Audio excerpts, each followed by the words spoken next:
Once a cheat, always a cheat, cliché? I don't think so. More like an axiom. And yet there are some poor, weak-minded, lovesick idiots who believe that their particular cheater is different from everyone else. Worst of all, I belong to this group of people who are in for as much disappointment as they will allow before they step forward and take action. You'd think I wasn't playing with a full deck? I'm Janet Monroe. The cheater in my world is Luther Monroe, my husband. This is the third time I've caught him. I've never been a baseball fan, but 3 strikes and you're out is what it's all about. Luther is a good man. Well, he's a good man when he's sober. When he drinks too much, he's usually a good man. He rarely drinks too much. The problem with usually and rarely is that they don't go together with never. There is another characteristic of my dear husband. He likes to dominate my submissive. I'm not talking about whips and bondage. At least I don't think so. What he enjoys most is making demands on me and forcing me to obey. You see, taking me rather than loving me. I just don't like that. I guess that's why I forgave Luther both times, though to say I forgave him is just saying. He got himself into the situation and found a woman who liked his aggressiveness. He was really remorseful. He had too much to drink, and this woman was so into him that he was weak. It will never happen again. I was nursing our 18-month-old daughter. We were trying for a second child. I put my career on hold for 6 to 8 years because we wanted children. I didn't give it much thought, but when my husband turned out to be a cheater, I could have been confused. Maybe it's different for others, but a big loss for me was discovering that my husband thinks I would see him as a victim. Perhaps he thinks I chewed up a few pieces of paint as a child. A few cocktails, a girl shaking her tail in his face, and he just can't help it. Stupidity. He wanted to victimize himself and let it happen. I get mad at friends who say they get on the scale and find they're 13 pounds overweight. Bullshit. They weigh exactly what they want to weigh. Junk food doesn't take away your brains. It adds to your ass. So I have a husband who is going to go where he doesn't belong, drink more than his libido can handle, give in to his urges, and compensate with regret. I'm the one who will regret if I don't prepare myself for what I need to do the next time he regrets. I'm not one of his inflatable beauties, but this jackass thinks is an oxymoron, that I am. I called my former employer and started negotiating to get back to the job I would have had if I hadn't gone on vacation. Understandably, they were reluctant, but after some negotiation we came to this understanding. Over the next 2 years, I would get my MBA and take on a few development projects for an extremely low salary. It was a chance to prove and improve myself and get a more serious job. It took almost 4 months before I was able to enroll in the executive MBA program at our city's state university. Classes were on Tuesdays and Thursdays, every semester for 2 years. I had to find daycare for our daughter Sarah. This hurt me more than anything. Because of my husband's infidelity with some submissive whore, I was forced to put part of my daughter's formative years in the hands of a stranger. I found a woman who had a degree in child psychology and wanted to open a small daycare center in her home. She thought she could look after 6 to 8 children. She now had 3. Sarah was 4.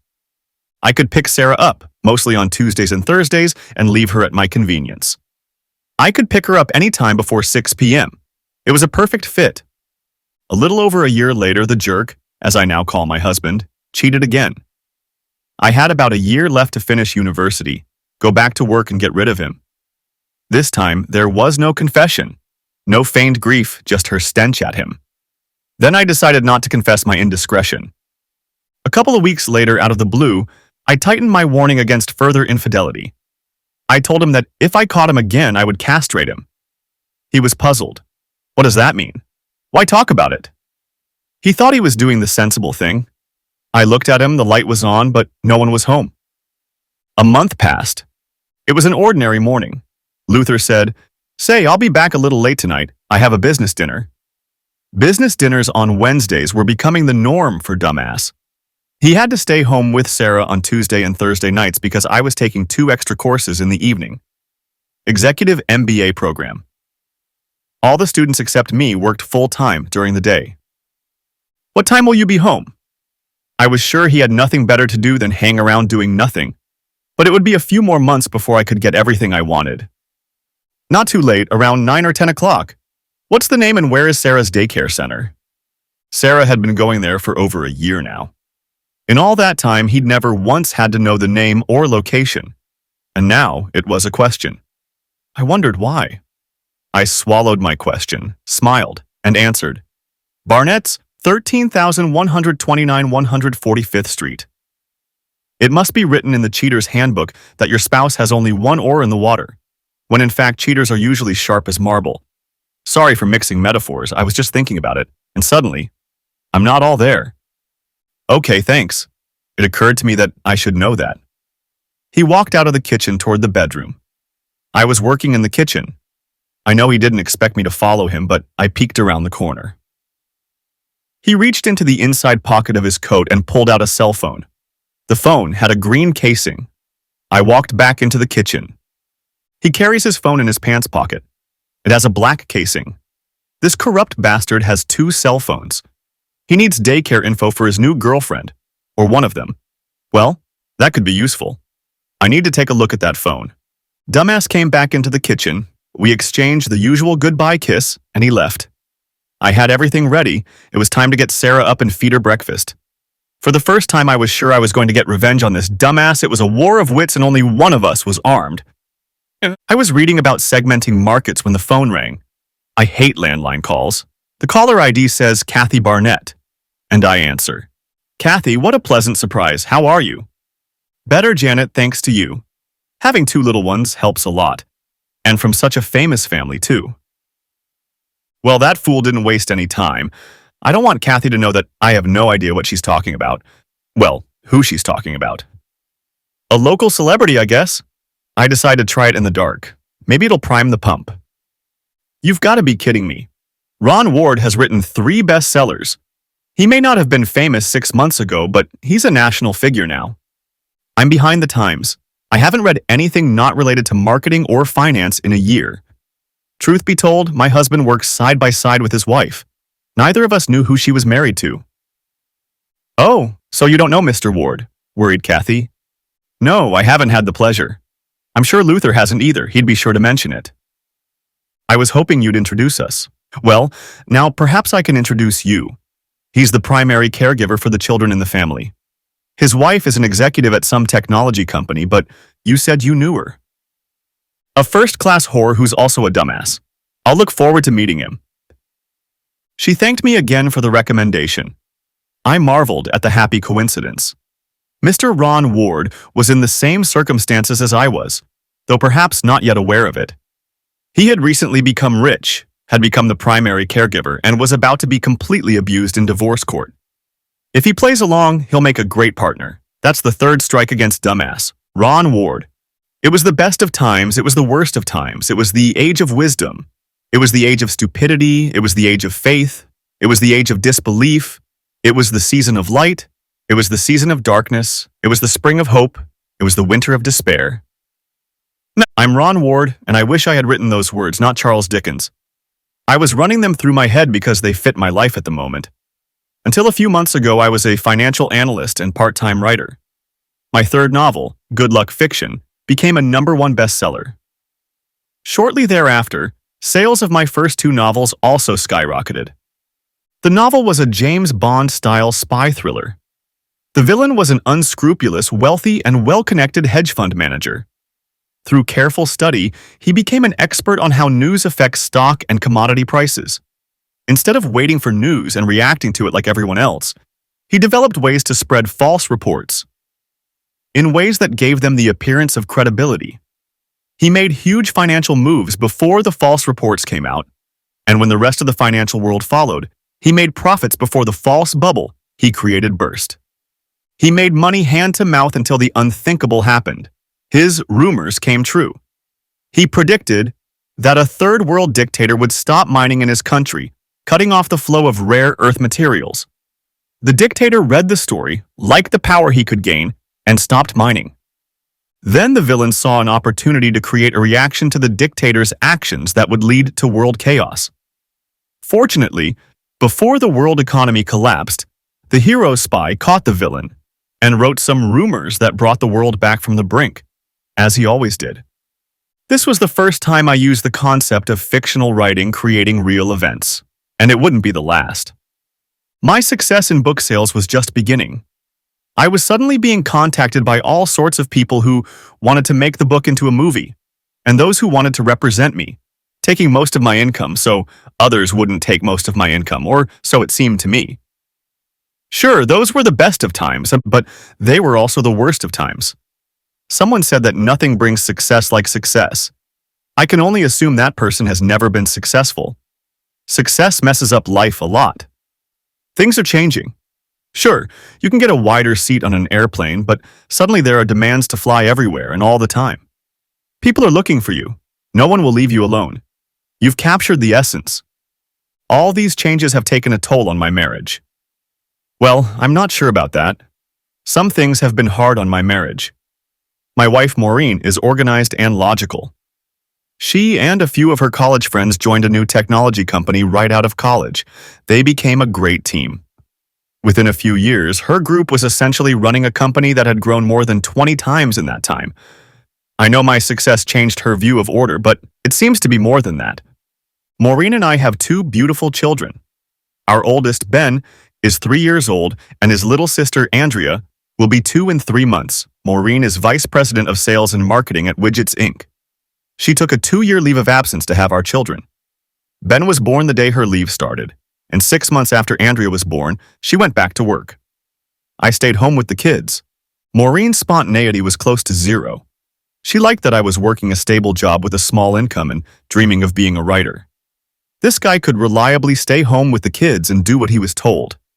I asked Maureen if she knew anyone who used daycare. I was taken aback. She said incredulously, "That's not our deal. The children need us." Pardon me for saying so, but you're being rather generous in using us in relation to yourself, don't you think? No, I don't think so. And how dare you? We had an agreement. Our lives worked out so we could have kids, and you would stay home with them. And now you want to gallivant. I think the lady doth protest too much. Hamlet. Periodic meetings and monthly book launches can hardly be called a gabble. Maureen, calm down. I'm hardly engaging in gallimania. I spend most of my day with our children. What about your sudden change in work habits? Do you spend every evening or twice a week at some extracurricular activity? I know she values stability, but from a while on that meant my stability too. She could do whatever she wanted. Don't you dare throw that in my face. This isn't about me. This is about you not honoring your commitments. I'm not going to do that to you. You have something else in mind, and we're not going to get there by pestering me. I made my point. The argument stopped, and a few minutes later she gave me the name of the daycare center. Thanks to Kathy Barnett, I fell in love with Barnett Daycare. She had a young child and wanted to be a mother, but she needed to make a living. She studied child psychology and decided to open an exclusive daycare center to accomplish both goals. Our two quickly settled into her daycare center. I really hated leaving my children behind, but she was so good that it was almost painless. That was until the day I left them and met Janet Monroe. I dropped the kids off and was about to walk back to the car when a woman approached us. Ron? Ron Ward? This is so great. The fans recognize me. Yes, that's me. Thank you for reading my books. Oh, I'm sorry, I didn't finish reading. But my name is Janet Monroe. I think we need to talk. Oh shit, how embarrassing. There's nothing like being so self-sufficient to think that the people who fit are fans. Can I ask what you want to talk about? She looked down at her feet. More accurately, she looked down. The bust line hadn't allowed her to see her legs probably since grammar school. I wish we could talk privately and get to know each other a little. But on second thought, if I were you, I'd want to know why a stranger would want to talk. I can't put it any simpler than that. My husband and your wife are having an affair. I sighed. So that's what it is? She looked puzzled. I'm sorry, what is it? Strange behavior. Fighting where we have nothing to fight about. More evenings out of the house, a whole list of things. And then there's the attacks on me for shirking my responsibilities by putting my children in the care of strangers. Oh, you're probably wondering how I know? Well, obviously you're more informed than I am. I have to admit I'm missing a couple picnic sandwiches. She grinned. Once upon a time, I wasn't the sharpest tool in the shed either. Then one day a dumbass. By the way, that's my husband's name, dumbass. Though some people call him Luther. And then one day, a month or so ago, this dumbass asked me how we were going to take care of the baby. I interrupted her. I knew it. I asked my obviously promiscuous wife if she knew where to watch the baby, and not 10 minutes later she gave me a name. She tried to keep me in the dark, but it allowed her to shed some light. Janet was smiling now. That's how they got caught. As far as I can tell, none of their elevators go to the top floor. Oh, that's a good point, like their river doesn't flow all the way to the sea. I can't say about your wife, but I know that if that dumbass's brains were dynamite, he wouldn't be able to blow his nose. We both chuckled. Even stupidity helps in situations like this. Janet continued. I discovered that this jerk had a secret cell phone when he asked me where our daughter went to preschool. She's been going there for over a year now, and all of a sudden he cares where she is. Well, obviously, we need to talk. I'm on my way to a book launch. Sorry, that sounds ostentatious. Not really. It's impressive. I'm reading a book and I'd like you to sign mine as well. How about tomorrow? Well, I usually stay home with Sarah. You only have one? I have two. Bring Sarah to my house for a date. I'd like my wife to catch us together with the little ones. She smiled broadly. Oh, you're just mean. I'm going to like you a lot. What time is it? Give me your address. I gave it and we agreed. Before we parted, she made me promise not to say anything to Maureen until we had a date. Janet Monroe. When I first saw Ron Ward, I awed. Wow, he's good looking, but he looks serious. The sparkle in his eyes when he suggested we meet at his house didn't justify that calm look. He showed no emotion at all. When he found out about the affair, it was as if he had solved a puzzle. Shouldn't there have been some glimmer of anger or frustration? Maybe he just doesn't show any emotion. I thought about telling the knucklehead that I was going to Ward's with Sarah, but then I changed my mind. I didn't want him to know what I knew and what I thought about it until I had my pound of flesh. And unlike Shylock from The Merchant of Venice, I was entitled to the blood that came with it. Dumbass was going to work. I made his usual toast and coffee and got busy getting ready to meet Sarah. Are you taking Sarah to daycare today? No, we'll be together all day today. But we're going for a walk. Let's see how curious he is. Oh, that's nice. Have fun. And he's out the door. There is a correlation between curiosity and intelligence. He showed no curiosity. Dumbass was clearly missing a few pickles in a jar. Sarah was all excited. Are we going to miss Dunlaps? No, honey, not today. But we are going to see some of your friends. She looked pleased. Her third birthday was almost upon her. At least all the trauma of the changing family structure had to pass before she would begin to realize her surroundings.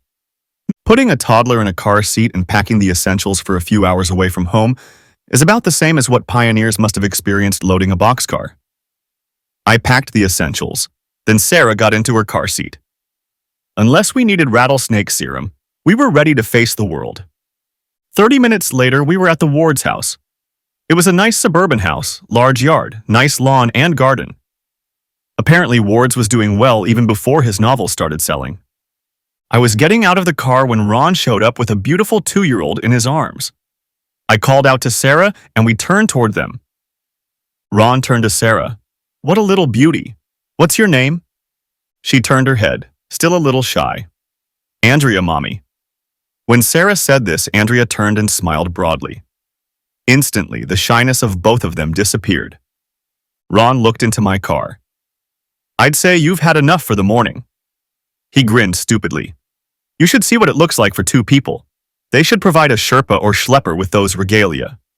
Sherpa or Schlepper, you have to be a writer. That brought a proud smile. Let's go to the house. You tell me what you need, and I'll carry it, and you look after the trio. I'll be falsely proud, but you know who gets more. I brought her bed. She can sleep with Ben. We just bought him a bigger bed. Besides, people in our families are used to sleeping together. Though in the case of the others, it's euphemistic. Sleeping together. I want that, Sarah said. Ron liked Sarah's words and said, Oh, little jugs and big ears, how shall I put it? I like the conversations that can come out of it, though. Well, that's what we want to talk about. We'll get to the main thing before it's bedtime. Something must remain a mystery until we get our business sorted out. Ducks? Where? Sarah liked the literal meaning better at this age. Ron had set up the family playroom, nothing for the little ones to reach for, and soft toys for the 30-somethings. Sarah and Ben were almost the same age, and all three were used to being together. They were a pleasure to watch. The two Rons seemed more interested in Sarah playing with their toys than worrying about their treasures being looted. Geez, I'm even kind of sad about this. What? He asked with obvious curiosity. Sharing is a sign of love. There's a lot of it around here.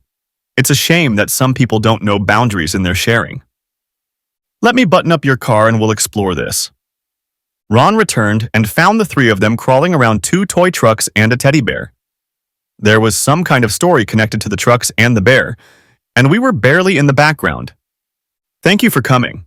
It looks like you got off to a good start. But since the three on the floor seem to be hearing strange words here and there, let's talk about the movie we saw starring Daniel and Wilma. Tell me, are they in love or just having fun? Oh, it was a good movie. The audience really learned a lot when Daniel's cell phone was found. It revealed a love story. I saw emotion in Ron for the first time. The love story hurt him, and he wasn't afraid to show it. Ron, I can see how you're reacting to this movie. We should hold off on discussing it, don't you think? Yes, but if you want to, tell me about it and ignore the way it's got me in a tizzy. I can wait on that part of our conversation. I shrugged. Like most love stories, it talks about marriage. But she has 2 pet goldfish and she wants full custody of them. Right now a man is taking care of them, and she's afraid he won't give them up. She's right about that, he growled. What's wrong, Daddy? Young Andrea asked. Daddy's just being silly. I'm sorry if I'm being too loud. We're talking about a movie, an adult movie. There's a bad man. As his voice relaxed, his daughter stopped paying attention to his words and went back to playing before he finished the sentence. So he didn't. Well, that proves it's not so much what I say that matters, but the emotion. He laughed and said playfully, I'm going to strangle that whore. The young men did not react in any way. Well, the movie turned out so well because the one telling the story was a planner. Her plan called for revenge on the happy couple. I started giggling when it was over. I looked at Ron and said, the happy voices and the story lifted my spirits. His eyes lit up. It would be interesting to try writing about saying one thing and meaning another. The fire left his eyes. He took on an impassive expression and said lightly, but we're here to talk about movies. I don't think her plan will come to fruition. Why not? Well, her lover has a fish too. He doesn't mind keeping that fish and claims he'd be happy to have 2 new ones. But tell me, do you know anyone who is willing to give up his goldfish and yet is happy to get a new one? No, I don't. We talked like that for a while. We were getting pretty good at it. The key is neutral tones. They are white noise to the very young. The biggest problem we had was when he asked if I remembered why the story was written. I told him that in her old home everyone loved her and treated her like a princess. I should not have used the word princess in the presence of 2 young ladies. Both wanted to know about this princess. I promised I would read the story later, which bought me some time. Then this shrew, as she was now called, discovered that rough handling, rough conjugation, and strong dialogue during the exorcist was what was of value to her. My description made Ron laugh out loud. You could try writing on your own. I'm sure such lessons have never been described more kindly. Mine, echoed a voice from the floor. Soon afterward, the general bustle began. But before it increased, we got everyone into Ben's bed. They fell asleep instantly. Now we could talk. Ron, I'm so sorry we had to go through that. No, you know it was the best way to do it. Getting news like that in Happy Talk code isn't so bad. Well, it's bad, but it's probably better than details like gross conjugation. He chuckled. I explained to Luther the first and second time as well as my threat. Now that dumbass doesn't think I'm being serious, but he's dumber than a box of rocks. Ron looked at me with a serious expression. And that's why you take him for granted? Puns aside, he'll be sorry yet. Well, apologizing for you seems to entail trauma for him. I'm not sure I'm looking at jail time for that. Ron, you don't have to get revenge on me. Revenge isn't inviting them over for tea and crumpets and, when they reach for a second crumpet, saying, no, this is my revenge. No second crumpets for you. He laughed. That's what I want. I want that bitch to get what she deserves, which is nothing. But if I get divorced, she'll prosper and I'll be totally screwed. Lose Ben and Andrea. I don't want that. If you can tell me how revenge will make me a better person, I'm in. It's a challenge, but not as big as you think. Dumbass has strong qualities we can count on. For example, he likes to chase skirts. He can't do anything about it, and he's getting worse. Second, he gets worse and worse when he drinks alcohol. Ron thought for a moment, then said, "So if my wife catches this dumbass with another woman and gets back at him, it could make sense. It would have to be done in such a heinous way that she would be left on the losing end. The dumbass would get his punishment, and we would live happily ever after. A crime of passion planned by people who have no part in it. You should write fiction, though a story like that would be hard for people to believe. With the dumbass, it's simple. He wanders around depriving some village of an idiot. The more he drinks, the more he drinks. Pecker is an interesting choice of terms, but understandable. So getting him into bed with the second alternative isn't a problem. Our problem is that Maureen is not bent on revenge. She just needs encouragement. Does she read your books? Not so much lately, but it's an important part of my process. I'm sure I can enthuse her again. What do I write about? Ron Ward. What a woman. I don't remember meeting anyone like her. Janet is warm and caring. She is intelligent and witty. We found a common ground. We are close, closer than having common cheating spouses would suggest. Our connection is in who we are. We are alike in spirit. I'm curious. Why am I thinking of her? She suggested a way to get back at our cheating spouses. It's chilling, but my thoughts of her are the opposite. Why did Maureen lose her way? My connection with Maureen is practical. We became lovers because we were good together. We were comfortable, we were compatible, boring. I never thought of it that way. I liked that we were so predictable. We dated and discovered that we wanted the same things, that we were both smart and ambitious. And the more we learned about each other, the more obvious it became that we should get married. Could Janet and I really be so cunning as to let a dullard and a whore self-destruct? Are we really that wise? Or, better yet, are they that stupid? Janet knows Luther. She says he has two predictable traits, and Maureen is predictable too. Can we capitalize on that predictability? Janet and I would never be that predictable. Janet calls herself a planner. I would call her an innovator. Maureen pulls tasks together. To her, it's a plan. She went on vacation, had her son, got pregnant as fast as she could. As soon as her daughter could go without food for 9 hours, Maureen was back at work. Completing one assignment after another, she never became a mother. Rather, she had 2 children. I stopped myself. My thoughts scattered in all directions, which is what I do when I create. I write down my thoughts and then sort them. What makes me jump from one thought to another?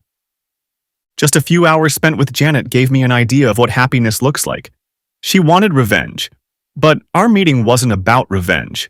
She knew she was giving the worst news imaginable. She was more concerned about how the news would affect me than she was about me becoming her accomplice. It was further complicated by the fact that I had to find a clever way to break the news in front of 3 toddlers. There was a kind of lightness to it, a humanity shown to me and the children.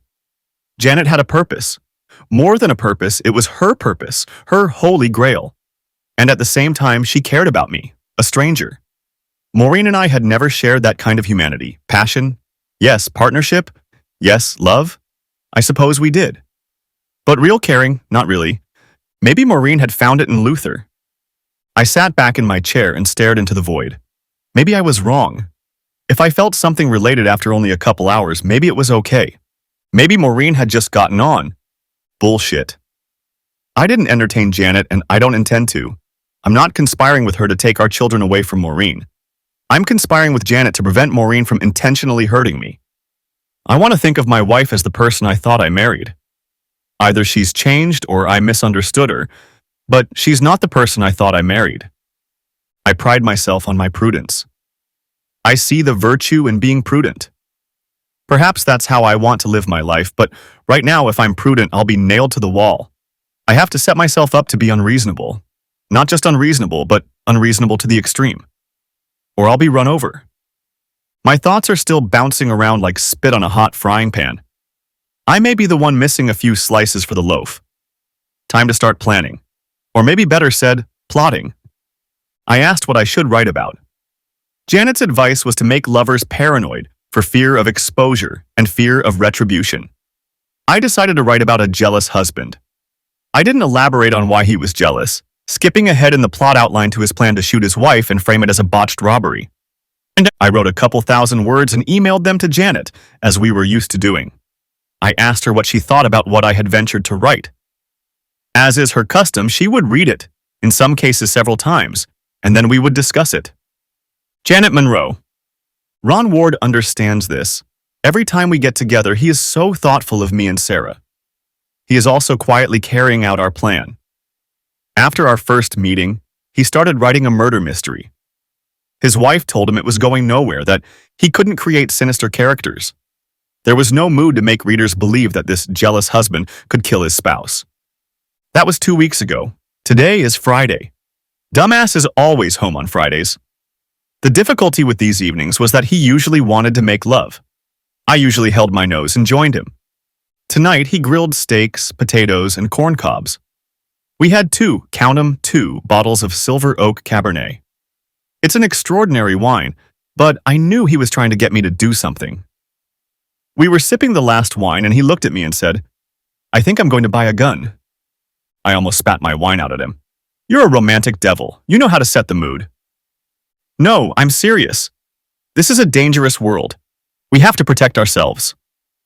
"Luther, I have no idea what you're talking about. There's no theft or vandalism in this neighborhood. I'd say guns might only be needed if some jealous husband goes on a rampage. I'm not worried about that, are you?" He turned slightly green and cleared his throat. Anyone who hadn't been suspicious before would have become suspicious after such a demonstration. Since I knew about his affair and was the source of his paranoia, I had no choice but to laugh in his face. "Did you choke on your wine?" I innocently asked. Yes, I choked."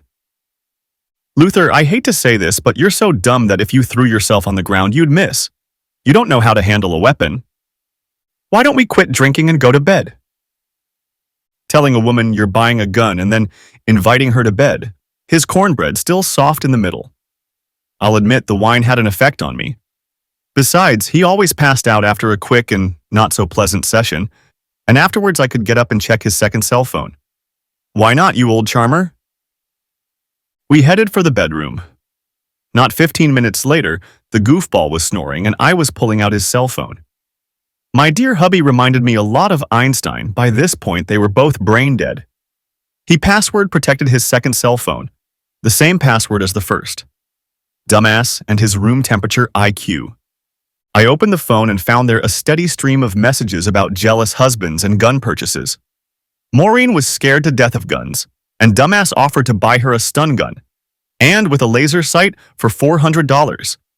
She asked him to buy it. He asked her for $400. Adorable. A new message came in. "You were great yesterday. When can we do it again?" The message was from RB, clearly not Maureen Ward. Dumbass is already cheating on his future spouse. I knew it was only a matter of time. Ron Ward. I was starting to like our little baby dates on Mondays and Wednesdays. It was becoming a game to talk in a tone of voice that wouldn't make the kids suspicious or give them verbal clues that would set them off. Janet was telling me about a book she was reading. The point is boring. She tried a new twist, apparently saying the opposite. There's a lot of joy in it. A man named Dumb A decides to arm himself with his bedside table and encourages his round-heeled friend to do the same. "Really?" I muttered back. "And speaking backwards, how would he treat the nuggets?" I looked down. The two young ladies were not happy with Ben. He just doesn't play with dolls. It didn't look like they were listening to us. "Ben, why don't you get that truck you love and let the girls have fun with the dolls?" Ben took this with mixed feelings. He knew he really did like the truck better, but torturing his sister and her friend was still better. However, after taking one look at me, he decided that the torment was over for the day and moved toward the truck. "Yeah, Fluffy is a bug in a rug, but she's not herself. He's going to buy her an electric scooter, well, with your money." "Oh, I like that," I said, trying to feign disappointment. It's so much fun learning to say one thing and look like you're saying something else. But you haven't heard the best part yet. Dumbass A has not one, but 2 new horizontal penises. Now he's cheating in both the game he's playing and the next game he has on his schedule. It's bad to cheat, Mommy. You're very right. You would never cheat, would you? No, I'm a good girl. Sarah made a satisfied look and went back to her game. The fact that she knows that word says something about the kind of house she comes from. Janet said it carelessly, but you could see in her eyes that she meant it and it hurt her. I spoke in a neutral tone. I was close to despair. I had no idea how this story was going to end. Janet looked at me, then smiled widely. I told you, some things are as predictable as the sunrise. Well, the table is set, but how do we get the right players in the right places? Admittedly, that's not such a guarantee. But I'm not just hopeful, I'm almost certain. She had a knack for talking non-stop about everything. Round heels will be in her quarters. How will her partner know to send her to find Silent A? She hesitated and apparently couldn't find a cute way to get her point across. We need to wait until bedtime. I looked back at the three of them, and they hissed. We talked to the kids, and after a few minutes, they all wanted to lie down for a few minutes. We put them down and went back to the family room. Turns out Slut-2 is a real perv. That set me up with a great plan. I laughed. What's so funny? She asked. That's the first thing out of your mouth in a while where thought, emotion, and tone matched. Never mind. Lay out your plan. This fool is coming home at 6. Brandy will be waiting for me there. He has a weakness for alcohol, and Brandy overwhelms him. By the time we finish dinner, he'll be ready. Ready? I asked in anticipation. I will send Slut-2 a message telling her to be on our front porch naked at 8:30. In that message, I will demand that she send a return message at 7:30 telling her to be on the porch naked at 8:30. The outgoing message I will erase. I was impressed. Brilliant. Slut-2 won't come early. She knows she'll be forced to stand naked on the porch if she does. You'll be able to leave after the big fight, and he'll be glad you did. Right.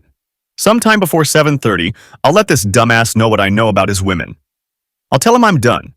I've arranged for Sarah to be at daycare that evening. While we're arguing, he'll figure it out. I can say, one of your mistresses hesitate to take her. I think that was a good phrase. You say he gets belligerent. Then he picks up the phone and sees he's in for a surprise. An idiot would have the sense to wonder why, in the midst of an argument with his wife, a whore offers to show up at his house naked. A sober dumbass might wonder about that, but a drunk would just be eager for me to leave. When he's drunk on brandy, it'll be like falling out of a stupid tree and hitting all the branches on the way down. I'll pack up and be on the road by 8:15 or 8:20. If I'm lucky, I'll be able to grab his phone and take him with me. What if she doesn't answer the message? I'll improvise, but I bet she'll answer. She's a piece of work. So you leave, and a few minutes later there's a knock on his door. What if the dumbass opens the door and whore-2 says she showed up on orders? I thought about that. He'll be drunk. Doesn't matter what she says. It's a picture. You say he never misses a text? What if he notices you took his phone? I was thinking the same thing. He'll just go crazy to get me out before she gets here. It's not like you haven't seen his drunken behavior. So what then? I'll drive to your house. I'll knock on the front door and introduce you to Slut-1. You'll tell her to get out, and I'll hand her the key to the house. The two of us will make her run. She won't need a map to tell her where to go. I was pleased. This should work. I just nodded in agreement. When she leaves, I'll go get Sarah and we can wait for the police. The police? Sure. If there's trouble and someone gets hurt, the crooks will say it's all our fault. We conspired to get them to do what they're going to do. For my murder mystery, I studied several books on conspiracy. When two people agree to commit a crime, they are guilty of conspiracy, even if they never committed it. You and I never planned a crime. Absolutely not. We planned to get three crooks together in one room. What they would do could even have been predicted, but it wasn't our plan. Revenge. Janet Monroe. I would compare it to baking. You mix the ingredients, preheat the oven, put it all together, and the next thing you know, it's automatic. I was glad it was almost over. By plotting the death of another, you poison yourself. So why do it? Not plotting their demise is much worse. The dumbass continued to deceive, and I smiled. It wasn't my fault he couldn't see the schadenfreude in that smile. What hurt me the most was getting what I deserved. From the very first time he confessed, I knew this day would come. It was my choice to end things on my terms. The time that had passed was my own purgatory. Now my graduation was secured, and I could proceed to finish the game. The ingredients were gathered and mixed, but I had never baked this cake before. What if it failed? My potential for success lay in the bad character of 2 sluts and 1 dumbass. How could that be? Could it be that I'm all foam and no beer? Ron Ward. Creativity is a gift. I used it to keep my wife from committing a great injustice. I'm afraid I've crossed the line and now I'm committing the injustice myself. If Maureen is seriously hurt or even killed today, what will I tell our children? On the other hand, if I did what I had been taught, I would lose my children, and who knows what evil she would tell them about me. I had a choice to make. Either be evil and keep my children safe, or be kind and allow myself to be harmed. The choice was obvious, just not easy. Knock on the door. We were enjoying a pleasant evening at home. Maureen wanted to indulge in lovemaking, but I had to make sure we were dressed, for we had a guest due at 9 o'clock that evening. Around 5, the doorbell rang. Maureen lay on top of me on the couch and said she would open it now. I was next to her. She opened the door. She was greeted with the words, "You must be a whore." I pulled myself over to Maureen and looked at Janet. "Janet, what brings you here at this hour?" "Ron, do you know that your slut wife is having fun with my fool of a husband?" "What?" I tried to feign surprise. "Ron, don't listen to her. I have no idea what she's talking about." Janet reached into her pocket and pulled out her cell phone. Maureen's purse, which was hanging on a hook by the garage door, began to ring. I walked over to the purse, opened it, and discovered a second cell phone. I couldn't open it. "You have 2 cell phones, Maureen, and I can't open this one?" "Ron, I swear I'm not having an affair." "Then open the cell phone." "I really shouldn't. Does it have secrets on it from work?" "Is that a question, Maureen, or a statement?" Janet spoke up. "You don't need to see her cell phone, Ron. That's all it is. Maybe it's not an affair and they're planning to get married. You're going to lose your kids." Janet and I decided to add this because I knew Maureen would hear it and be sure of my anger. Maureen decided it was time to take offense. "I'm sorry, Ron. It just happened that way. Of course, I didn't mean for it to end this way. Maybe I should just leave." I almost smiled, but caught myself. "Pack up your stuff for a couple days and leave." She went upstairs to the bedroom. I closed the front door. I pointed to the family room. Janet handed me the house key and quietly walked away into the darkness. I stood in the foyer and waited.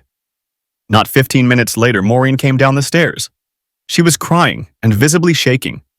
The paranoia my letter had created and the unexpected visit had thrown her off balance. I don't know if she thought Janet had left or if she had simply forgotten about her while she and I exchanged hurt and offended looks. "I'm going to file for divorce. I want custody of the kids," she declared. I reached out, took her wrist, lifted it to chest level, turned it palm up, and put a key in it. "This is the key to your lover's house. Don't let the door hit you in the ass on your way out." "Did you hear what I said?" She was getting more and more determined. "Even better if you heard what I said. Get the hell out." "Can I have my phone, please?" "No, sue me. Get the hell out." Surprisingly, she turned around, grabbed her purse and wallet, and walked away. I was glad I grabbed her phone in time. I could make out that she had a stun gun. I heard the garage door go up and saw her car pull out and drive away. I closed the garage door and turned on the light in the family room. "What's new?" Janet asked with a hint of a smirk. "I don't have anything much. What about you?" "Well, you know, the same old stuff. Pimping for ex-husband with whore-2 and encouraging whore-1 to go and catch them." I burst out laughing. "Damn good plan so far. We'll see. Go get Sarah." And off she went. Janet Monroe. I picked up Sarah and brought her back. We set up his guest bedroom so that I could sleep on the double bed with Sarah covered in big pillows. Not ideal, but it would do for a day or 2. I was tidying up our new room when the doorbell rang. I looked for the clock and found it on the bedside table. 12:30. I was in wool pajamas and a light robe. I went to Ron's room. I had a baby monitor, so I could hear Sarah sleeping. As I walked down the stairs, I found Ron and 2 what I realized were police detectives in the foyer. Ron was checking their credentials. "Janet, these are Detectives Collins and Gray." Detectives, this is Janet Monroe. Janet Monroe? Are you related to Luther Monroe? By marriage for some time yet. Why do you ask? Mr. Monroe was taken to the hospital. He was tasered and shot. The bastard. Good for him. My voice was calm. This is your husband, Mrs. Monroe. Aren't you wondering what condition he's in? I know what condition he's in. He's a crooked bastard who deserves all the horrors that will befall him. The detectives looked at each other, then made some notes. The silence was awkward and I suspected embarrassing. I looked at Ron, who was sitting with his hands folded in his lap, looking puzzled. The detectives lowered their heads. Ron winked at me. Detective Gray, who was questioning me, continued to look down. Detective Collins started with Ron. You don't seem very concerned, Mr. Ward. About what? Ron froze. About your wife, for one. She's obviously not worried about me. Why should I be concerned about her? You haven't been told anything about her. You've shown no concern or curiosity. I'm just sputtering, but I think it's because I have no curiosity or concern. What if I told you she was shot with a gun? Ron straightened to his full height. Look, what do you want from me? You two came in here flashing your badges and said you wanted to ask me something. You didn't tell me you came to inform me of my wife's injury and arrest. Now you want to know why I'm not worried. Now I'm worried about the two of you. You're out of line. The detective treated this outburst as a trifle. What if I told you that your wife thinks you're responsible for all this carnage? You got me, Ron said and laughed. It was more of a chuckle. So you admit it? The detective asked. Admit what? That you are the cause of the chaos that occurred at Mrs. Monroe's house tonight. I have never been in Mrs. Monroe's house. I've never met Mr. Ward. Why the hell, pardon the expression, am I responsible for this? Your wife says you made her do it. Ah, yes, my mind control ray. I'd forgotten all about that. Mr. Ward, this is a serious matter.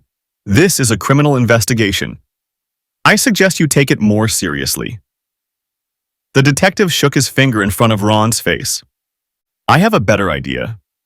If you have a serious investigation, take it seriously and talk to those involved. Ron jabbed his finger directly at the detective. We can arrest you, Mr. Ward. I can sue the city and you personally, detective. Both sat staring at each other. The silence was broken by Detective Gray. I think we took the wrong tact. Let me ask you, did you send your wife to the Monroe house knowing that Mr. Monroe would be there with another mistress? Of course, Ron and I said at the same time. And you don't see any problem with that? I was the first to intervene. Look, we knew about their affair. My husband told his wife they were going to get married. In the meantime, that cheating bastard is having fun with everything that floats by. I thought it would do that whore he, pointing to Ron, is married to good to know what she's getting into. Call it selfless service to the community. Did you give her a key to the house? The detective asked. Well, actually, I gave it to Ron, who gave it to her.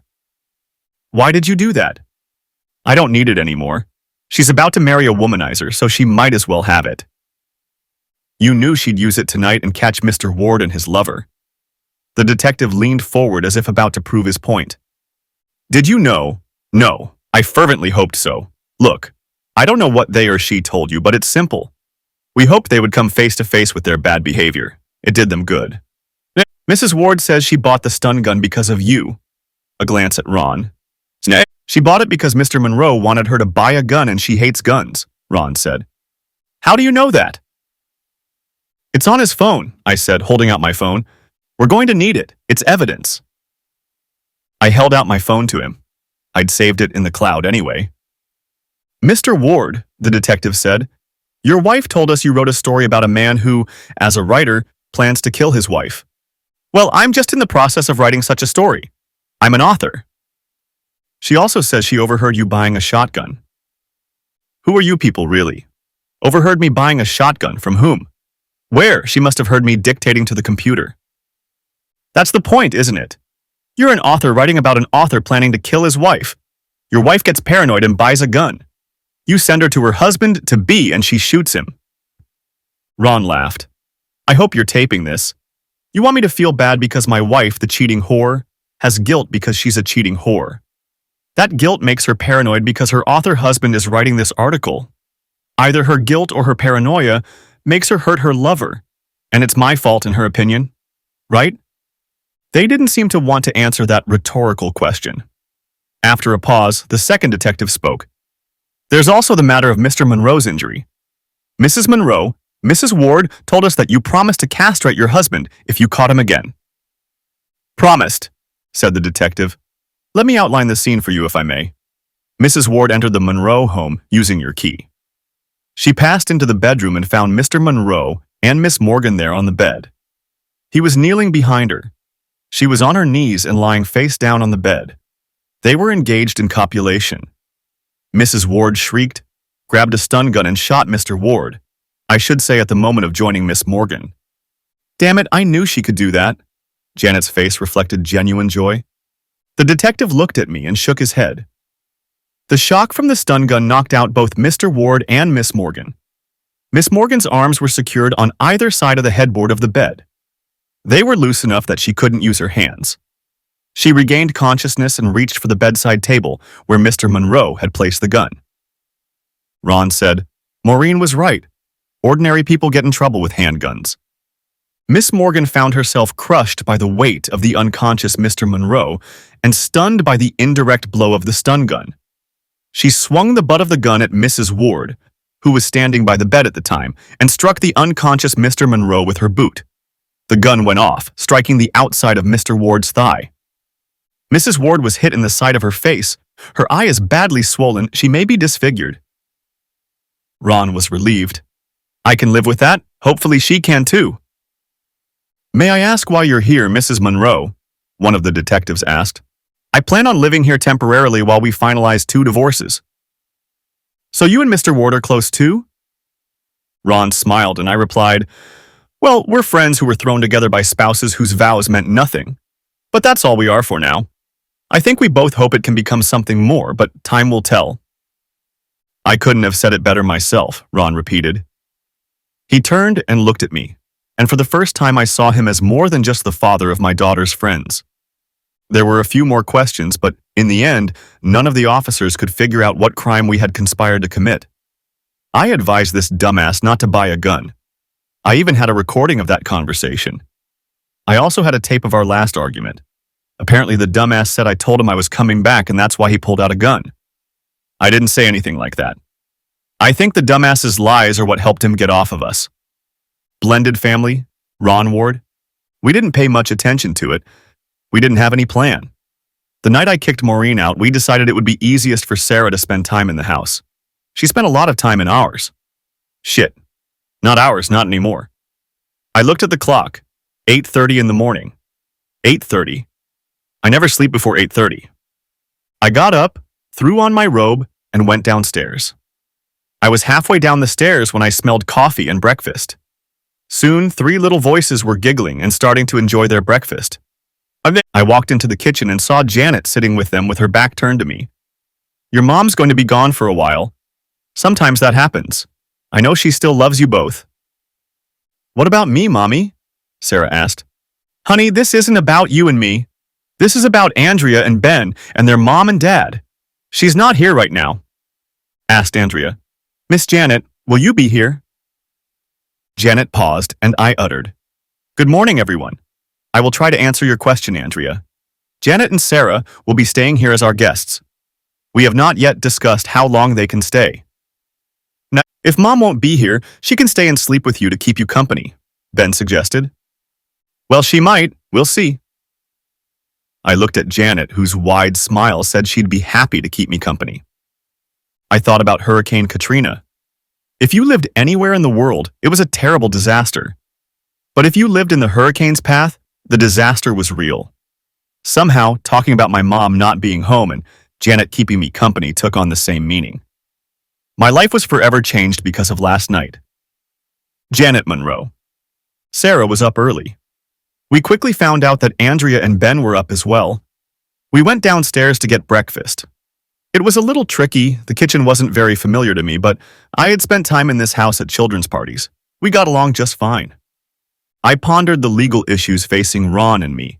Divorce, possibly criminal conspiracy charges, and most likely civil suits from a dumbass and a slut over our revenge. I got a question from Andrea about why I was there, and out of nowhere, Ron rescued me. We got everyone fed, bathed, clothed, and housed in the family room, and then we started talking. Ron, have you contacted a lawyer? Several, but I can't decide on one. I've hired Liz Hansen. She's exceptionally good. Why don't we use the same lawyer? There's likely to be a lot of legal hassles. Our interests are aligned. Let's pool resources. I'm lucky to have you here. What do you mean, a few hassles? Ron, that slut and dumbass have already accused us of creating chaos, and they're probably going to sue. The DA may see this case as an opportunity to make a name for themselves. Today, it is common in society not to charge a criminal with anything. It can be described as this: two people hopelessly in love and their angry, jealous spouses who plot to have them maim each other. Oh my God, that sounds so true. I'm not in the mood for this, I hate to say it, but I'm disorganized and too often lost in my own world. I take care of my family. Ron fell silent, clearly concerned about his wife's situation and how it would affect his family. Ron, we're a good couple to go through this together. Don't worry about it. Ron straightened up. The tears never appeared. Speaking of which, why don't you move in here? The bedrooms at the end of the hallway share a bathroom. You can take the big one, and Sarah and Andrea can take the other. Ben can take the room between your bedroom and mine. He won't mind going to the bathroom across the hall. You use this room for writing. The study in the foyer has always belonged to Maureen. You and I could share it.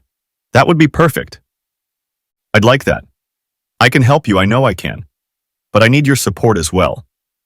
You're extraordinarily strong. You just don't know how strong. He smiled at me, the kind of half smile that meant he appreciated my words, even though he thought they were lies. That pleased me. I knew he would see the truth in my words because I leaned on him for emotional support and he provided it. He knew the truth about what I needed and what he was giving me. He was the one who told me that the greatest gift you can receive is helping those you love. Suddenly, our lives became a support system of lawyers. I was suing for divorce from a dead man. Ron filed for divorce from Whore-1. Whore was arrested for assault with intent to do great bodily harm. Slut-2 sued Slut-1 for assault causing bodily injury and mental anguish. Dumbass sued Whore-1 for his injuries. It turns out he is now impotent and unlikely to ever be able to get it up again. Dumbass and Whore-2 filed several lawsuits against each other, but they were all eventually withdrawn. But in the end, we were doing what families do. What a day. I walked in the door, exhausted. I'd spent 2 hours with our attorney getting ready and another 2 hours interviewing several ADAs. I hate to say it, but better you than me. How'd it go?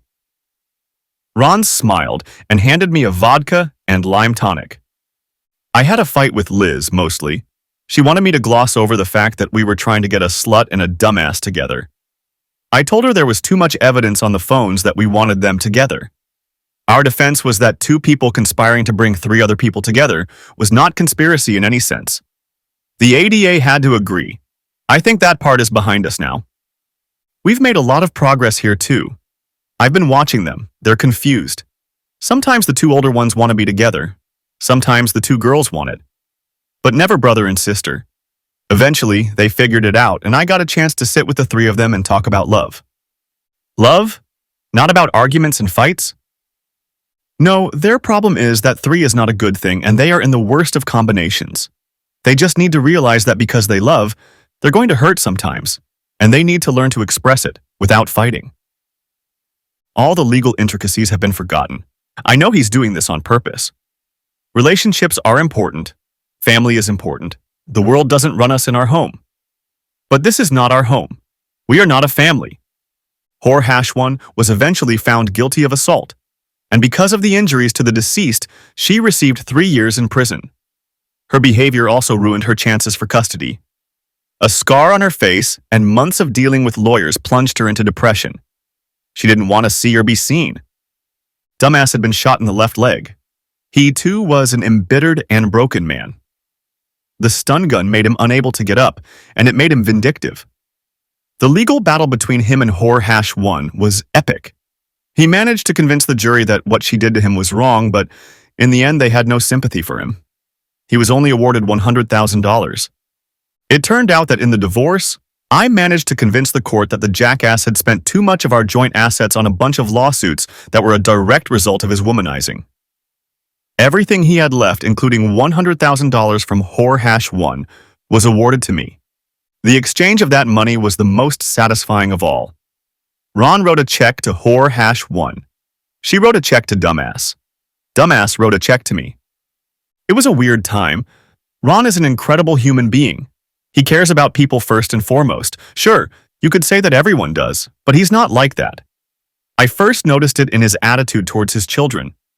Ben and Sarah are only 3 months apart. Sarah and Andrea are girls.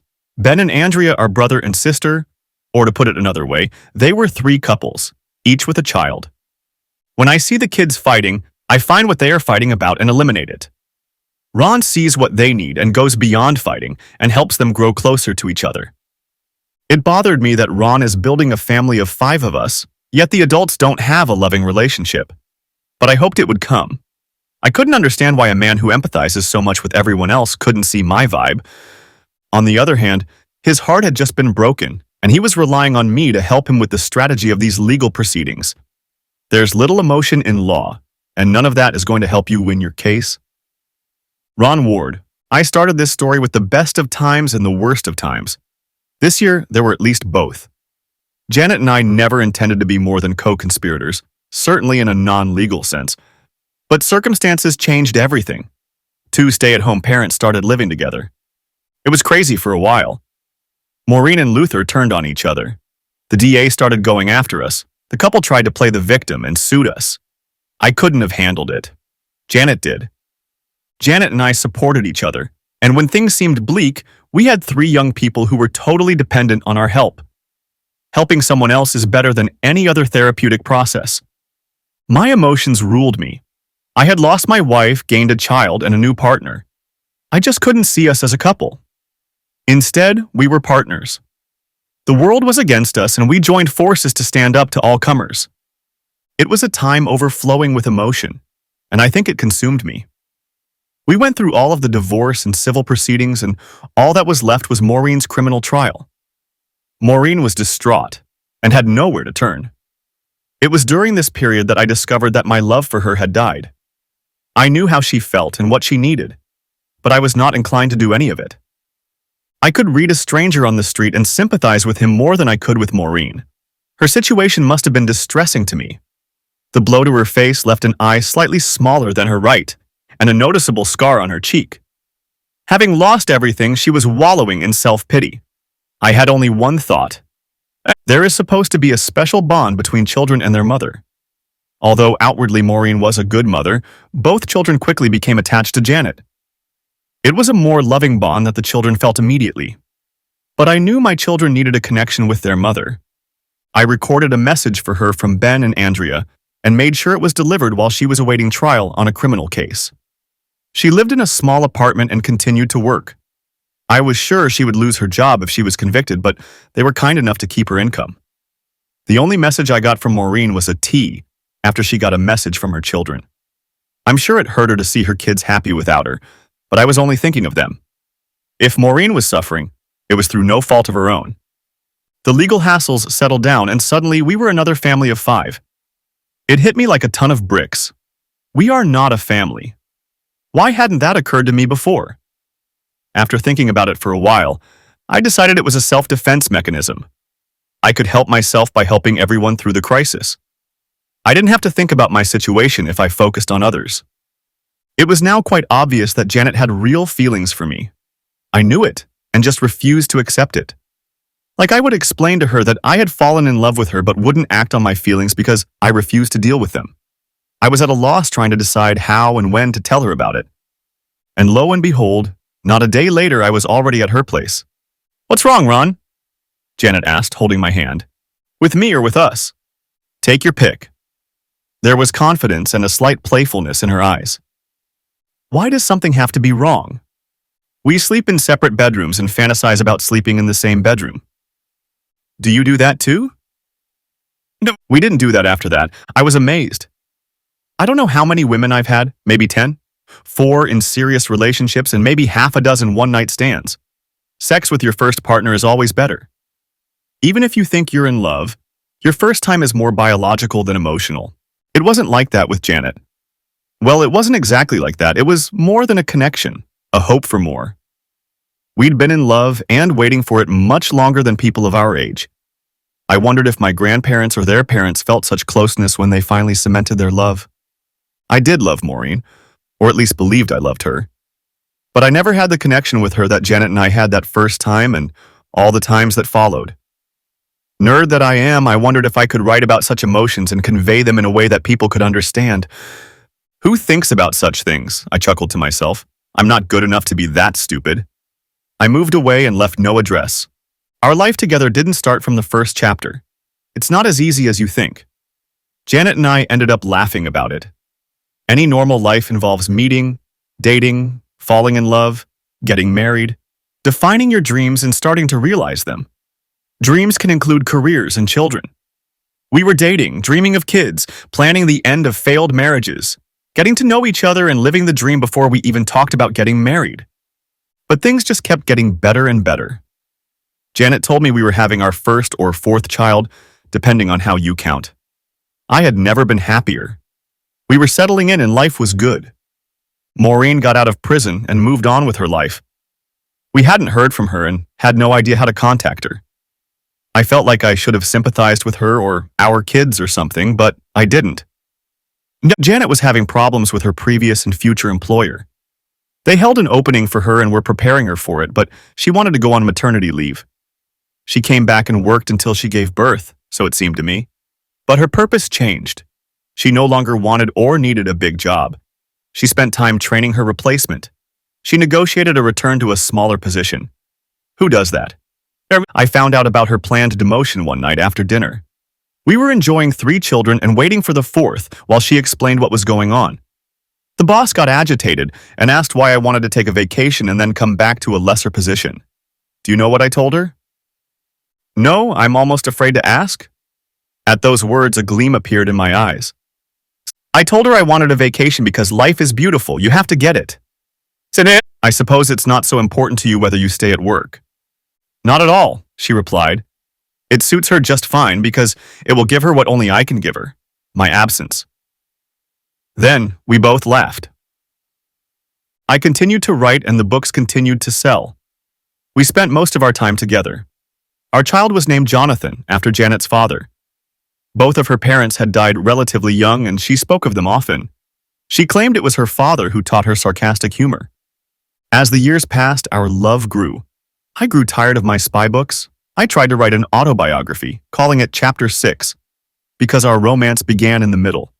Janet once told me, "It's bad enough we started in the middle, now we're living in the past and present." Working on the book was difficult and time-consuming. Luckily, a dozen bestsellers meant I had plenty of time to sort it out. One of the difficulties was explaining to the 4 siblings that 3 of them weren't actually related. They were very young when it all happened, and Maureen and Luther had disappeared, so they were all adopted and carried the same last name. No one ever suggested that they weren't siblings. The children do reflect their parents. The girls are more mature, much younger than the boys. Janet and I pondered whether it would be better to hold off on finishing Chapter 6.